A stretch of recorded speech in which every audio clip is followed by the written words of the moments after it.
இந்துக்களை அவமதிக்க சதி நடப்பதாக குற்றம் சாட்டிய பிரதமர் ராகுல் காந்தி அனுதாபத்திற்காக குழந்தையைப் போல் அழுததாக கூறியதோடு சனாதனம் குறித்து பேசிய உதயநிதியையும் மறைமுகமாக விமர்சித்தார்.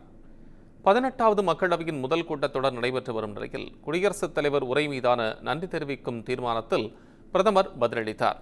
அப்போது பேசிய அவர், அனுதாபத்தை பெற குழந்தை போல எதிர்க்கட்சித் தலைவர் ராகுல் காந்தி அவையில் அழுததாகவும் காங்கிரஸ் புதிய நாடகத்தை அரங்கேற்றி வருவதாகவும் விமர்சித்தார். பிற்படுத்தப்பட்டோரை அவமதித்ததோடு சாவர்கரையும் மதிக்காத ராகுல் காந்தி மீது சட்ட நடவடிக்கை எடுக்கப்பட்டுள்ள நிலையில் ராகுல் காந்தியை கூறிய பொய்கள் காங்கிரஸ் கட்சியை அழித்துவிடும் எனவும் விமர்சித்தார்.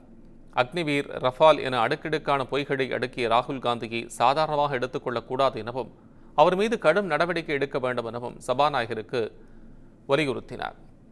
இதைத் தொடர்ந்து பாஜகவினர் வன்முறை மிகுந்த இந்துக்கள் என கூறி விமர்சனத்திற்கு பதிலளித்த பிரதமர் இந்துக்களை அவமதிக்க நாடாளுமன்றத்தில் சதி நடப்பதாக குற்றம் சாட்டினார்.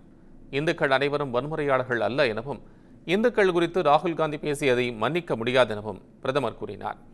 இந்துக்களை எதிர்ப்பது மட்டுமே காங்கிரசின் பணி என விமர்சித்தவர் இந்துக்களை அவமதிப்பதை ஒரு ஃபேஷனாக காங்கிரஸ் கருதுகிறது எனவும் குறிப்பிட்டார். சனாதனத்தை டெங்கு மலேரியாவுடன் ஒப்பிட்ட சிலரை நாடு ஒருபோதும் மன்னிக்காது என கூறிய பிரதமர் திமுக அமைச்சர் உதயநிதி கருத்தை மறைமுகமாக விமர்சித்தார்.